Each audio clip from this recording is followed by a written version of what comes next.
When your flagship watch is already a beloved original design and a success in the market, you wouldn't think they'd spend much time asking, what can we do to make it even better? And then they did this.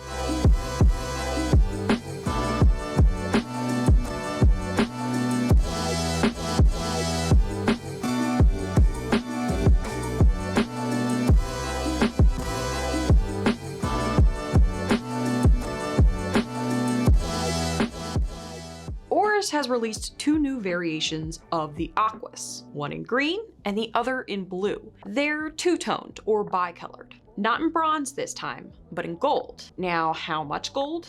Maybe not that much, but it doesn't take that much to make a huge difference.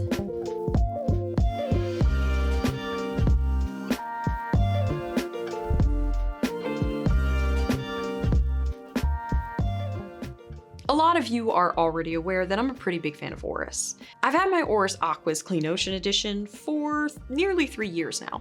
This reference is 39.5 millimeters, but it wears more like a 37, mostly because of the unique case shape. So when ORIS released the Bico in 41.5 millimeters, I wasn't surprised that it didn't dominate my 6-inch wrist. However, the strap was too big for me, and I didn't want to cut it because it was on loan, so it didn't really fit me. But still, I was excited to get my hands on the Caliber 400. That's their in-house developed movement, and it's quite a step up from the Sellita SW200 that they usually use. If I flip the watch over, it has an exhibition case back, so you get a good look at the movement. The Caliber 400 has a beat rate of 4 Hz, has 21 joules, and runs within COSC tolerance at -3 seconds plus 5 seconds a day. Though it's not COSC certified, it's about as accurate as my Black Bay 58. It's also highly anti-magnetic and has a 120-hour power reserve. That's 5 days. Though I don't see this as a watch that you'd leave sitting on your nightstand or in your watch box for long, you do have that luxury, and if you were to leave it sit for a long weekend, you can rest assured that it'll still be keeping time when you do pick it up again. The Aquis with a Caliber 400 is a more beefed up version of an already great tool watch. It has that rugged capability that so many of us like about dive watches, and this movement competes fairly well in this price segment.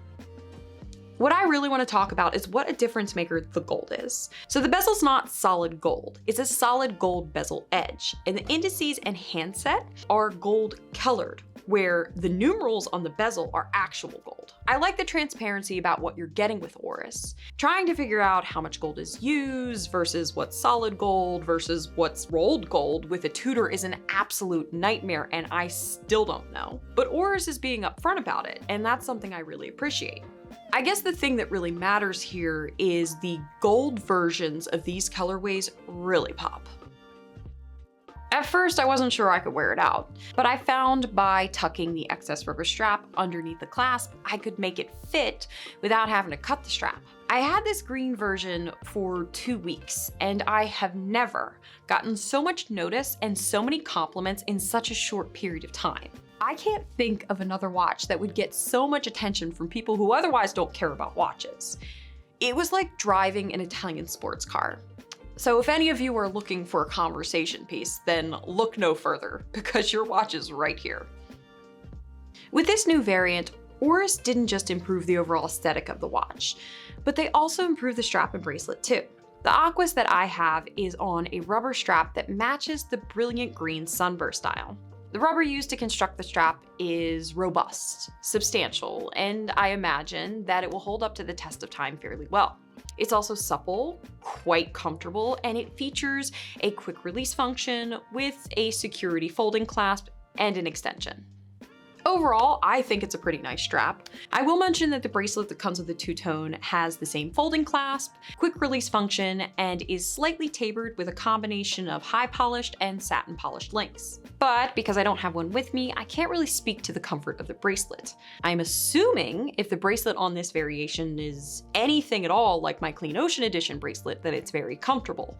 But again, I'm just assuming and I can't say for certain. So let's talk about price and relative value. The standard Aquis with the 400 caliber is $3,300 on the strap and $3,500 on the bracelet. Now that goes up to $4,400 on the strap and $4,600 with the two-tone. That's an $1,100 premium for a pop of gold. It's not a lot of gold, but it does make a big difference in the overall appearance of the watch. So how exactly does it stack up price-wise to some of its main competitors? Well, not too badly.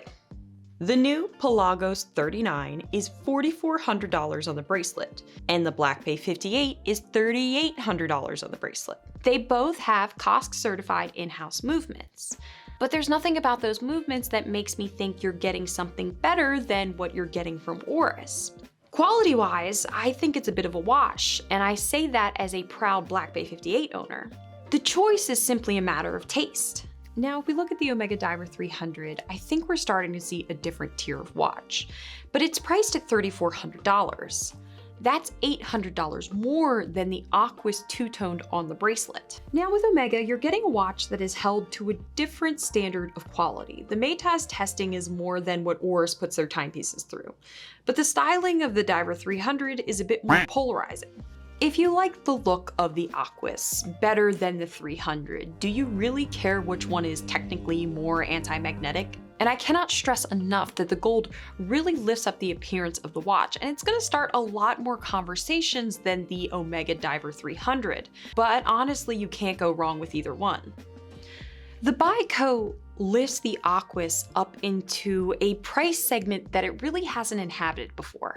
There's monsters like the Omega lurking in that more rarefied space. But remember, not only can you get the exact same watch without the gold for $3,500, but if you were willing to forego the caliber 400 and settle for the Sellita SW200 as well, you could have the exact same watch for only $2,200. So bottom line, if it's worth it to you to grab the two-tone, you're one type of customer. If you simply want the caliber 400 without the gold, you're another. And if you want the Aquis at the bargain price of $2,200, you're a third. But you're all getting the same watch in terms of case, dial, water resistance, and recognizable design. I wish all manufacturers had these types of options available. ORIS does. I have an Aquis that I already love, and I don't need another one. But I have to admit, I didn't really want to send this one back. And I think the price for the gold is worth it.